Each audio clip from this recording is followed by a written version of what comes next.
But this is the same for all you golfers out there. Again, just understanding this principle to a basic sense will help you make better decisions. So what we're talking about here is called dynamic systems theory. Now, pressure shift is how you essentially control your movement between each foot, left and right. One of the things I've always struggled with, because I get flat, I feel that if I start turning, the club's going to come back flat. So what we're going to work on with Tom is learning to move pressure towards the heel. It won't actually go in the heel, but it's the feeling of going towards the heel and matching that up with the head essentially not going forwards and down. Okay, so we're here with Tom today, a 10 handicap golfer. We're going to take him through a live session where we're going to look at some of his physical capabilities with a TPI type screening. We're going to measure his ground reaction forces on the plates to understand his force profiles, and we're going to see if we can improve how he hits the ball from a consistency perspective by looking at these factors. Let's get going. Let's get into it. Okay, Tom, so all we're going to do, because I want to collect some data on your club delivery, your movement, I'm going to ask questions as we go. Gives me an idea of what's going on, what your feels are, what your perceptions of your own movement are, what you're trying to work on. It could be nothing, but that's what I need to understand. So we're just going to start with a 50-degree gap wedge. Okay. Naturally, you're not going to swing this full, so it might just be some pitches. I don't mind too much how far you want to hit it. And then obviously you've got your clear target. So we're just looking for a little bit of repetition. Take your time, and we'll just collect some data naturally. So if I said I was just going to try and hit like a 75, something that would run out to about 75 yards, that's good for me. It's probably going to go about 60, 68, something like that. That's the one you was worried about, right? That's the one I was worried about, yeah. But if that's the one you're worried about, in all seriousness, that's good, fine. We're absolutely fine there. Okay. Yeah, so can hit them a little bit like that. So I appreciate, obviously, that's bad shots. Yeah. But in terms of, is that something you would tend to see as a bad shot, a right shot or a heel strike? Yeah, so I do. Yeah, I always find that if that's going to be my bad shot, like the super bad shot. Obviously, I get pulls and pushes. But that's the one that I see most. Okay. And is that through the whole bag or just with shorter clubs, longer clubs? I generally tend to see it more with the shorter clubs, to be honest. Cool. Yeah, and just can't stop now. That's fine. Take your time. Like I say, no rush. Let's try something slightly different, eh? Okay. Now I feel like I can hit it again. We're off to a flyer. So just quickly, you've just said, let's just try something different. Yeah. What was that feel, that focus? I've opened my body, I feel, a little bit. Yeah. And I've opened the club face a little bit. Okay. To defend against hitting the heel. Yeah.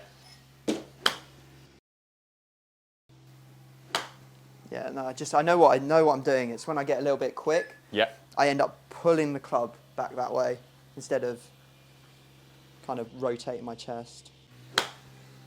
Okay, just hit a couple more for me, and then we're just going to move up a club, and just so we're working through the bag, we're getting an idea of your overall swing pattern, how the club's delivered, and then also how you kind of naturally move your body to get club on ball. Yeah. Okay, go up to a pitching wedge for me. So okay, cool. More of a full swing. Yeah. I feel much more comfortable with a full swing than I do like a half swing. Yeah.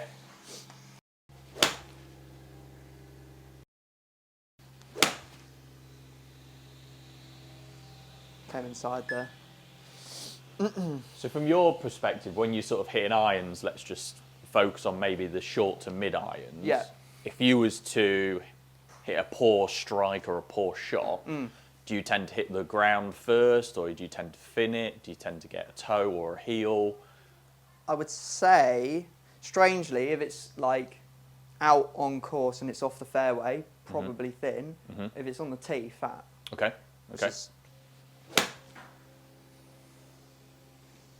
And then when you are on the golf course, let's just say you weren't playing particularly well in terms of tee to green, you're struggling a little bit with the swing and consistency. What would your sort of go-to feel and focus be? Do you have any go-to tools that you... Visualization. Okay. Yeah. So I find that the more I think about what I'm doing, obviously when you're working on something, you need to be thinking and trying to engage in that. But when I'm out on the course, my main thing is to just visualise and swing what I've got. So that will be the big thing. If I'm playing poorly, it's probably because I'm not visualising enough. And I'm not letting my brain paint a picture of how I'm going to hit this ball. Yeah, brilliant. So if I look out there now, I'm going to pick the top of a tree that I'm expecting this ball to go past. And I mean, although I don't always get the result, I do find that the strike is much, much more consistent. Okay. And at least the ball is moving. And what do you feel that really helps you with in terms of the swing mechanics when you visualise? I think it allows me to become a little bit looser. A little bit looser. Yeah, a little more fluid. Lovely. I think one of the things I struggled with before was always holding onto the club too tight. Yeah. A lot less grip pressure has allowed me to feel a bit more fluid in the swing as well. And so I think that visualisation was really actually aiding that, just becoming a little bit more relaxed and be able to allow the club to do some of the work rather than, making my hands try and do it all. Because I think I could be quite a handsy golfer at times. Yes, yeah. Yeah, I'm gonna hit them a little bit more like I'm trying to make them go now, rather than just trying to strike them nice. And try and get my lower body, because I can get quite lazy with the lower body as well. So that's something I do usually need to give a bit of thought to. So in terms of, if we just tapped into your visualisation, obviously I've set you a target of where we're aligned to. We're obviously on a driving range where there's no real consequence to obviously of danger left or danger right, short, long, those sort of things. So what are you visualising here to kind of really get the same type of mental focus as you would on a golf course? So I don't usually visualise targets. I usually let the carry numbers do that. Like I plot. I'll get Arcos up, for example, or I'll do all the bunkers and find out where everything is, and then I'll let my numbers do the talking. But when I'm painting the mental picture, I'm picturing a ball flight. So I'm picturing how high it's going and like where the ball is coming down in a tree line ahead of me. So where the flag is at the end of the range, there's a bunch of trees, there's a pole behind it, there's actually like a clump of trees that are slightly taller than all the rest. So I'm expecting that to basically go through that and then potentially turn a little bit to the left.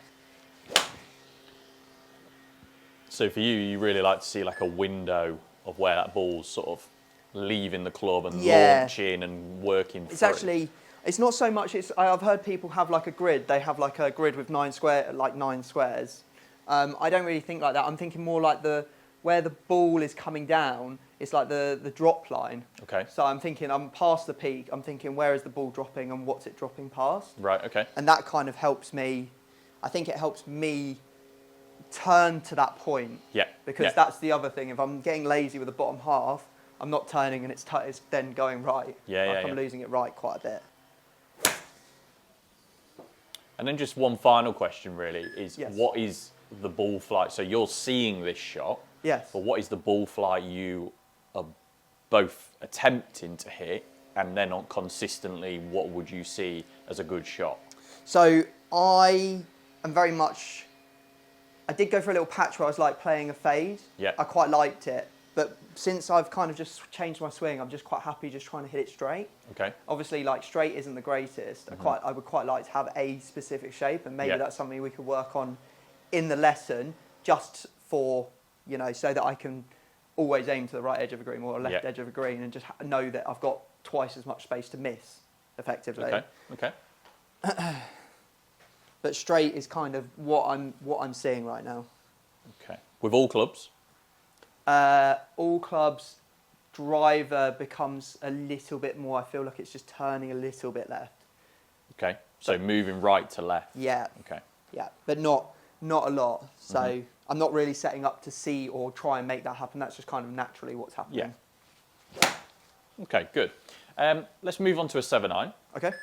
Okay, so obviously I've asked quite a lot of questions, and I've just put this as a visual, so where we can see essentially a triangle.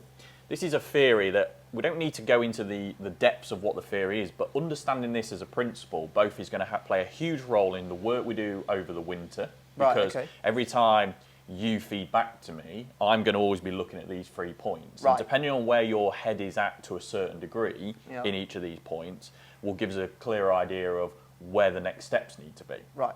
But this also is the same for all you golfers out there. Again, just understanding this principle to a basic sense will help you make better decisions. So what we're talking about here is called dynamic systems theory. So forget about that as a title. But if we take the individual, so Tom, you're the individual today, you're the golfer, okay? So you're the human being. This is everything that could be related to, in this particular instance, the golf swing. Yep. So that's, your physical capabilities, that's your technical awareness, all the things that allow you just to basically hit the golf ball. But then we also have something known as the task. Now the task is essentially the shot you have in hand. Right. Now we're in a driving range, Yep. and obviously I'm asking you just to hit repetitively down a certain target, but on a golf course, that task changes shot to shot. Right. And then we have the environment. So that is the environment you're performing that task. So if you think about that as a triangle, today we're swinging a club in an isolated environment on a driving range, and we're hitting repetitive golf shots. Right. Now, when I'm asking you questions, you're very much someone who likes to really think about the environment. So you're very much like a visualization, seeing the shot, picturing how you want the ball to come out. And when you openly said is when you get too almost internal and start thinking technically, which would go back to this top one, Right. naturally then that takes you away from the task and the environment. So you kind of almost get too inside yourself. So, yeah. And that, For sure. and obviously if you think about it logically, is when you're in a lesson environment, you know me, so you're probably quite relaxed. Where would you go out on a golf course? You might be filming a YouTube video, there's a bit of pressure there. Yeah. Everything changes. So when we're thinking about how do we develop the golf swing from a consistency perspective, and you send me a video of you in a TrackMan bay at home, Yeah. and we're saying, look how great I'm swinging, I'm hitting it great, and then the next day you go out on a golf course and you can't literally hit the golf ball, naturally too many golfers go, oh, my swing's changed. Your swing hasn't changed, your environment's changed, and your task has changed. Yeah, I'll tell you what's really quite funny is when we were doing a lot of work on sort of like trying to shorten my swing, I would make what I thought was a huge change in the swing, and I would watch a video back and it's like I was doing the swing before, then I make a huge change, and it was exactly the same. Yeah, there was no different whatsoever. Different. It's just unbelievable. It's unbelievable. So that does make a lot of it sense. is, and that is really what we're going to probably touch on a little bit today. Is so how do we get that individual to make proper change with the environment and the task they've got ahead of them? Okay, so that's where quality practice comes into play. Yep. And for the rest of this lesson, I'm going to be talking about those 3 things interchangeably. Right. Because they're all working together at once. Right. But we know you're someone who probably benefits more from the mental side, the visualization, the really assessing of the environment, Yeah. which is a great skill and great trait to have. However, do you have then the skills to be able to match that? Yeah. And that's what makes golf so complicated, is because naturally we need a movement mechanics that we understand that is reliable to be able to essentially perform what we need it to perform. We need to be able to make it adapt to the task that's in hand, which might be a change in ball flight, a different lie, everything that's changing all the time. And then we need the mental focus to be able to calculate all that and commit to it. Yeah. And as you know, as a golfer and everyone watching, that is the hardest thing about golf, and that's what elite performers make look very easy. Yeah. But even they struggle because we only have to watch on TV, someone in contention not missed a green all week or not made a bogey all week, and all of a sudden they hit a shot that, because of the pressure, because of the environment, because of the task that's required, they not crumble under the pressure, but essentially things have changed where that becomes harder, isn't it? When that pressure comes in, they become more about the individual than the whole package. Like if you think about it, we've all been there. We're playing a great round of golf. We get to sort of like the last hole with the middle of the fairway. Let me tell you about 18 yesterday when I made a 12 after having a brilliant round. Well, there you go. There you go. And all of a sudden, what happens is like you're on for a score, and the whole round you've been thinking about, right, I want to hit it there, visualization, relax. Yeah. Middle of that fairway, and you're thinking, right, get your swing to here, or don't hit it here, or exactly. And then you've gone individual, and you've changed your swing because you've increased tension, for example. Yeah. So it's complicated, but understanding, I think, and respecting that allows us to move forward beyond that with the right plan. Okay, that's a really good way of putting it. I hadn't thought about it like that.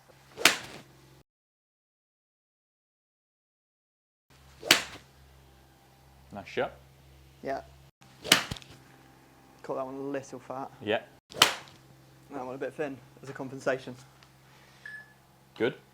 Good though, that's good because again, think about what you've just done there. Your task was to hit a good shot, you fatted it so you compensate with the next one. Yeah. You've changed your awareness and your feel.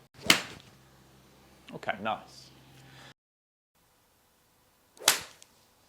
Okay, so we're taking a measurement of Tom hitting a 7-iron on the force plates. This gives us a little bit of an idea of how you develop basically your stability, how you utilise power, and then how that allows you to basically swing the club through the ball. So I'm just going to focus on ground forces for a second. Now, I'm going to look at your pressure shift. Now, pressure shift is how you essentially control your movement between each foot, left and right. Yep. This is a bit different to weight shift because, as I've seen done in other videos, we can move our weight from side to side, but we can keep our pressure moving without moving massive amounts of weight. So big difference between weight and pressure, and we'll probably touch on that in a moment. Right. Now, the first thing that really stands out to me with Tom, and again, we're just looking at this from a ground force perspective, but then we need to go, how does that impact other areas, is very much in the backswing. Forget about what the club's doing. If we look to the right, this red dot, this is where you're applying pressure into the ground through the foot, and you can see how that,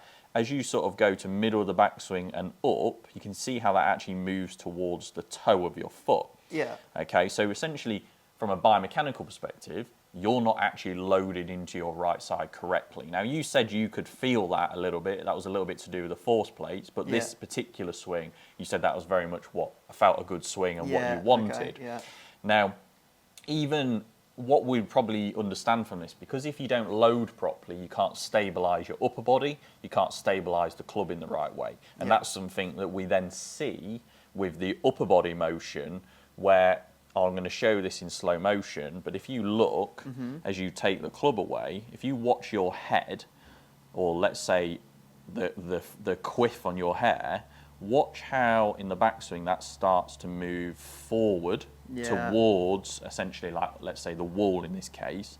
So your upper body is essentially moving forwards. So as we're going that way, while the lower body's wanting to try and get back. So we need depth here, but your upper body's counteracting that. Hence why then the arms get sucked in and roll.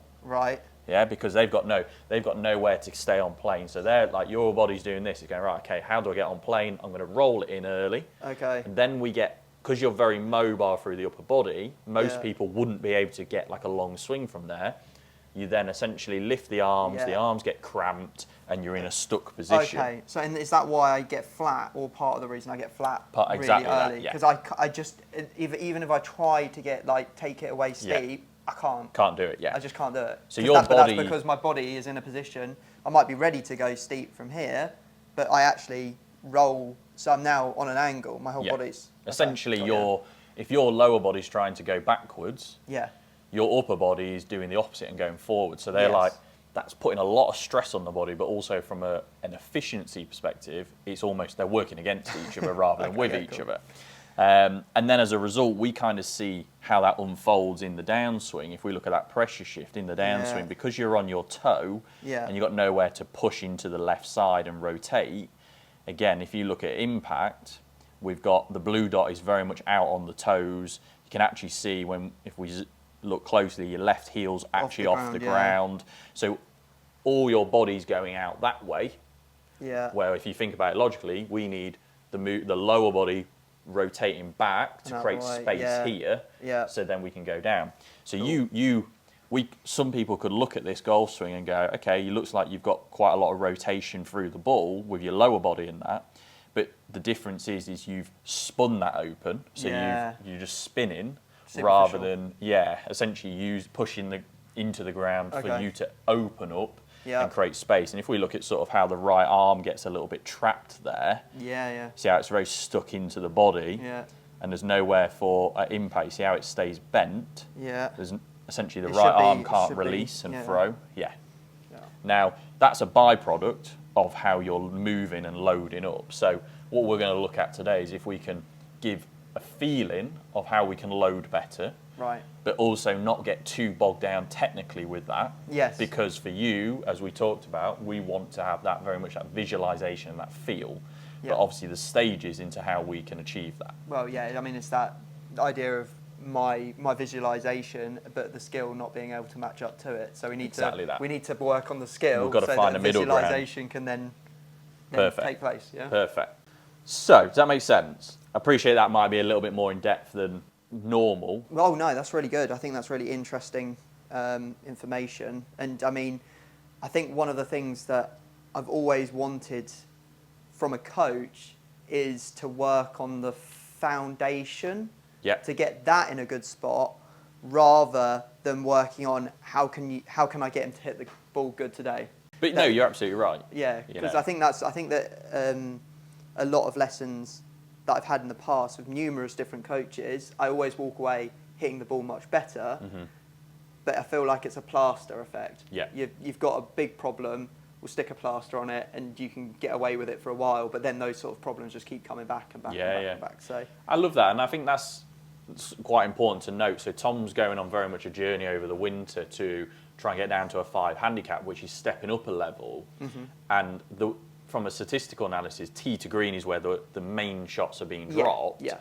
And when we look at it in an isolated environment, we can see where that inconsistencies are playing a role. We can see it biomechanically from a movement. Yeah. We can then see it impact with how the club's having to essentially rework to get club on ball. Yeah. And then that in ball flight becomes an inconsistency in strike, an inconsistency in the start line.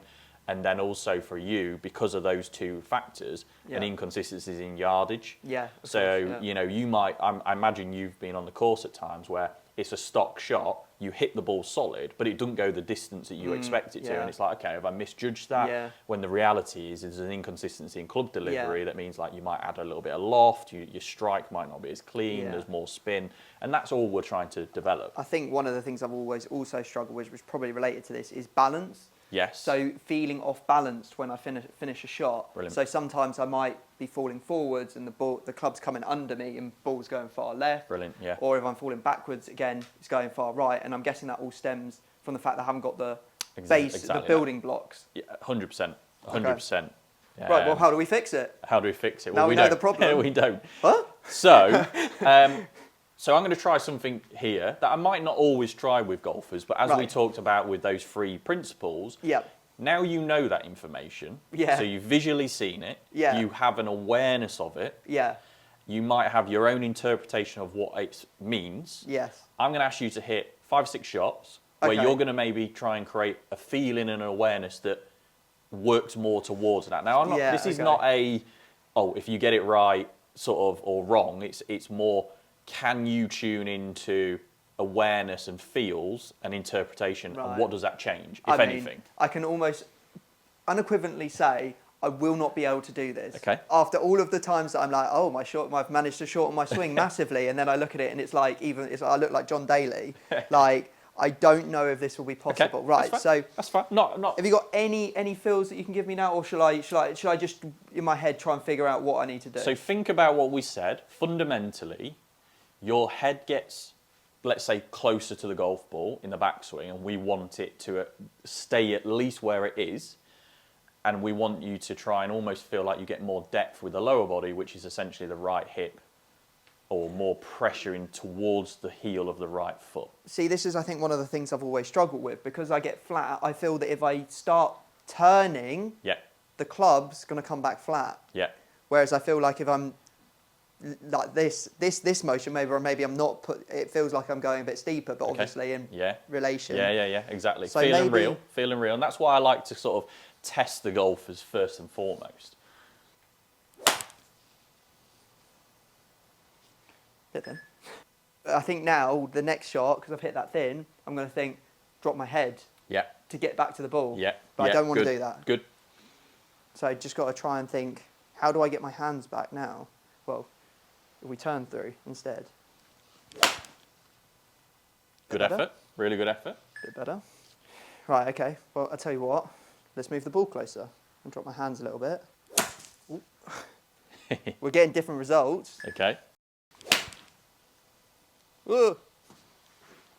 I mean, it felt like a nice strike. Lost a little bit of balance, yeah? Yeah. But I mean, if I was going to say I'm going to fall, I never fall backwards and the ball goes left. If I fall backwards, the ball always goes right, and if I fall forwards, the ball always goes left. Yeah, makes sense. So that's completely different. So that's turned left, but I'm going backwards. Yeah. So I've not seen that before. Okay, brilliant. Right. And relax a second. So I'm going to take the club. Okay, so this is more explaining the details of what I would be seeing, and then I'd go through this with the golfer anyway, but we probably won't go quite as far as this. But when we've looked at the TrackMan data with Tom up until this point, consistently you deliver the club in a swing direction of out to in. Okay, so it's not extreme, but it's enough, and your path is moving left of target with a slightly shut face. So if we could see, on average, you hit quite a lot of pulls. They're good shots, they're good strikes, but they're quite pulley, they're quite left of target. When you kind of just leave that face open and don't quite kind of match that up, we see that kind of high push, spinny block really.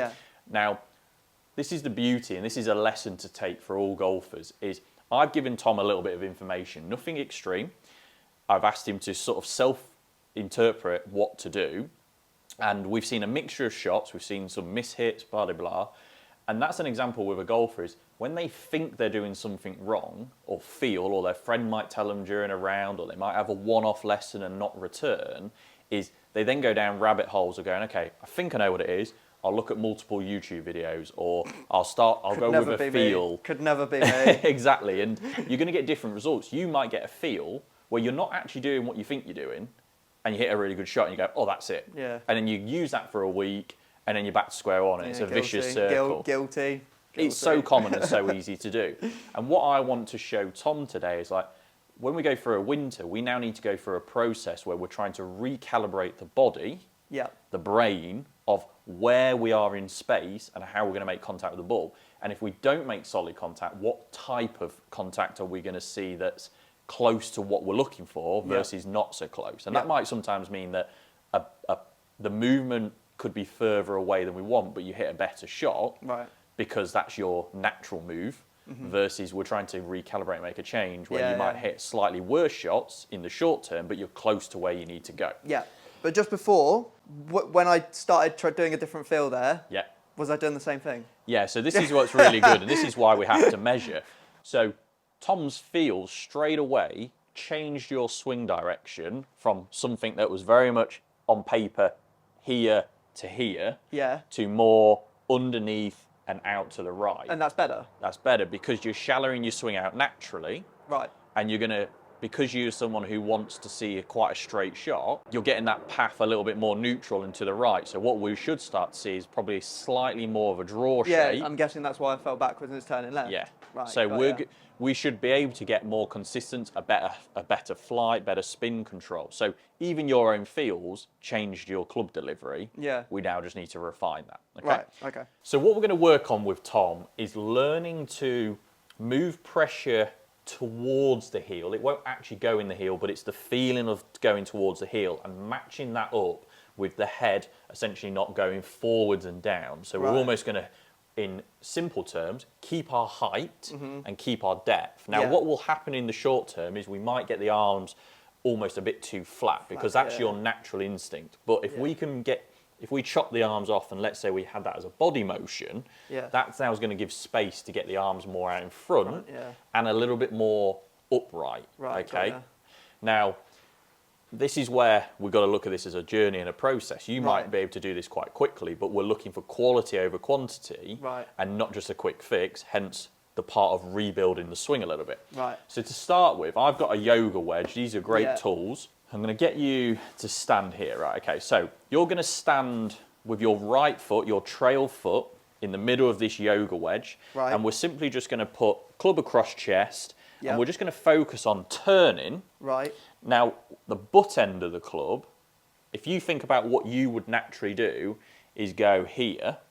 So we'd see this left shoulder dropped down, and probably the butt end of the club quite steep, or almost quite in this direction. I'm going to ask you to try and get into the yoga wedge and feel like the butt end of the club would be pointing. I'll even put a ball down. pointing slightly over the top of the ball. Right. Okay, does that make sense? Okay, yep, got you. So if I put this roughly, let's say here, okay, so your right foot in the centre. Okay. That's it. And so now I'm trying to turn and push weight into that. Yep. And then point over the top. Perfect. So straight away, you see that goodness me, that's slightly tight on over the hammy. top. That's tight on the old hammy, that isn't it? Now this will, you will feel, and this is a key word, because Yeah. I'm teaching Tom how to load your muscular system, your fascia system, Right. to stretch and coil, rather than just to use the arms. Right. Okay. Now your instant reaction, go back to the beginning, is, oh, that's tight. Yeah. Now, people when they feel that go, oh, I'm not flexible enough, I'm not mobile enough, which is kind of the opposite of what is happening. All that's happening is we're stretching and coiling. So if it feels tight, that's because we are loading the system properly. Because now we're creating proper rotation, we're creating proper depth, we're creating proper muscular activation. This is a difference between more like biomechanics than just feeling of basic golf swing. I guess it also feels like when I get to here, it feels like now I've got a lot of energy stored to push. Love that. Yeah? Love that. Is that kind of what we're looking for? So think what you've just talked about there. Yeah. So you know what did we see with the left foot at impact before? I was all on my toes. All on your And the toes. heel So was everything's off of it. essentially, the force is almost going like this, hence Right. why you lose balance. You've just said now you're in a place to push, and look where you're pushing, you're more planted, Yeah. which is now in a place to explode and rotate out. So like this, is that on plane enough? Like Yep. my shoulders are... So what would... Because I'm guessing that's what I would have done so before. Tom would be very much here, almost. I'm giving him the drill and the feeling of almost just facing over the ball. So if we had a laser pen on the end of that, Yeah. we'd almost be looking to kind of have it somewhere here, where Okay. Tom would be here. So like that. Okay, brilliant. Can you feel that Oh, but load more? I feel like I need to be pushed. I kind of almost need to... I feel like I'm moving backwards and pushing a lot of weight. Okay, Because now I can go yeah. push off. So what we've got to be careful of is that's why the yoga wedge is a great tool, but we should feel like we can move the pressure into the foot and around, but what we don't want to do is start pushing in and down, because then essentially we're losing height again. Oh, right. So we're losing height, but in a different way. Exactly that. Good. Okay, so more like... It's more like a... what would be the right word? A horizontal rotation, like that. Brilliant. Rather than a... Brilliant. Yeah? Yeah, love Like that. Okay, so I don't feel like I can put as much pressure into it. If I go down like this, Yeah. a lot of pressure. But like that, still pressure, but not as much. But Brilliant. it's more like I feel like I'm more springing out of it Exactly, than yeah. I'm like jumping out of it. Excellent. Yeah? And that's exactly what you should feel. Okay. So remember, in a lot of my videos, I talk about ground forces, but we have obviously the up and down, the vertical, we have the side to side, the lateral, and then we have the forwards and backwards, which is very much what we call rotational torque. Now for Tom, essentially what we're trying to get here is utilising more of that rotational force, but through more vertical and lateral. Okay? Now that's obviously will sound complicated, but to the viewers who watch my other videos, they're going to have a clear understanding of that. And everything Tom's rehearsing there and feeling is because he's not losing his height, we're getting more vertical. And because he's loading more pressure, we're now getting more of the rotational set. Okay? Now, come off that for me a second, and just see if you can do that same rehearsal on the floor without that aid. Okay, brilliant.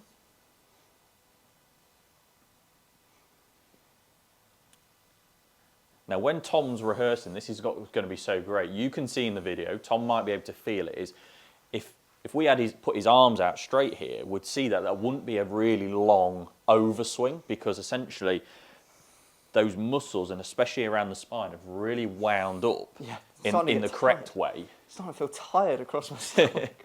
Okay, so just relax that a second. Okay. So then I would say put club in hand. Right. And we're now got to match up the body motion with the arm motion, which will be the longer term plan. It won't be something we see instantly, but we might be able to just get... Okay, good.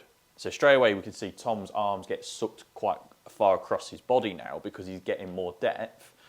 And naturally, he's someone who's just done this to create his depth. So matching up the arm plane will take a little bit longer, but I think if the body moves correctly, we can change the arm plane quite easily. Whereas if the body isn't moving correctly and we try and change the arm plane, you're probably going to start hitting the ball worse. Yeah. Okay? Okay. So let's just try. Let's try and hit some. Yeah. Let's not get too worried. And this is where the quality of practice is going to come in. Right. Because what I've done, I've essentially changed your movement. Yeah. I've changed your task. Yeah. Okay? So you're going to have to rehearse it, come in and out onto the yoga wedge so that's your feel. Yeah. Can I get a really good feeling? Yeah. And then I'm going to go over the ball and see if I can hit it. Now, I don't want you to hit this hard. No. No, that's not it. Better. Good. I think. Okay. That feeling. All right. Quality of practice. Rake one ball, but leave it there. Go back to the plate. I know it's like. Good. All right, let's go club down. Good.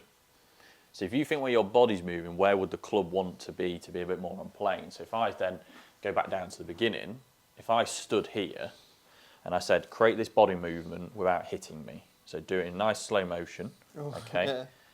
So more like, and then I have to come off over here. Brilliant. What on earth? What is that? That's not where the club goes, really, is it? Is that where the club? Is that where the club's supposed to go? Perfect. So, because look how much you've got some space with your right shoulder now. Normally that would be pinned in, flat, and then you would do that. Yeah. So you create these brilliant compensations to create a fuller swing. Yeah. But there's obviously you lose all your wind up and then you lose club delivery. Yeah. Like that. Okay. Good. Is that good? Yeah. Right. Let's try. So I want you to do that at a nice light grip. Yeah. So you're not tense, and do that at what will feel like 50% speed. Brilliant. Really good effort. Okay. Okay, and then, so what you've just done there is a case of like, we just try and repeat that. Right. We do that. And so if I'm out, what can because this, obviously, this is important, but making sure that my hands don't get back here, also important. Super important. What item can I put here?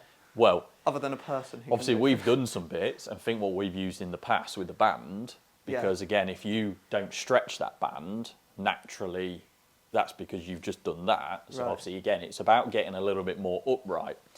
But the simplest tool and the simplest way of doing it from a feel perspective is just putting one of these down. Right. Like this. Mm-hmm. So we're stood here. Yeah. And again, think what you would do, you would hit that cane. Yeah. So we're just going to get that feeling. You see how because I'm using my core, let's say, to move properly, my arms now, look how they've just got space to work out in front of me rather than behind me. Yeah, behind you. Okay. Yeah. So this is the difficulty is because we're changing the loading pattern. Yeah. But in order for the loading pattern to actually have effect long term, it's got to synchronise up with how the arms are moving and then in turn the club. Yeah. Obviously, if we just change one and we keep the same, we're in a problem, and vice versa. If we don't do that, we're in a problem. So this is why it takes a little bit of time and it's lots of rehearsals. Yeah. But it's about you in the winter. This is why we would never touch this in the summer. Yes. Making change. That's scary to have up there. So if I'm here, arms are down.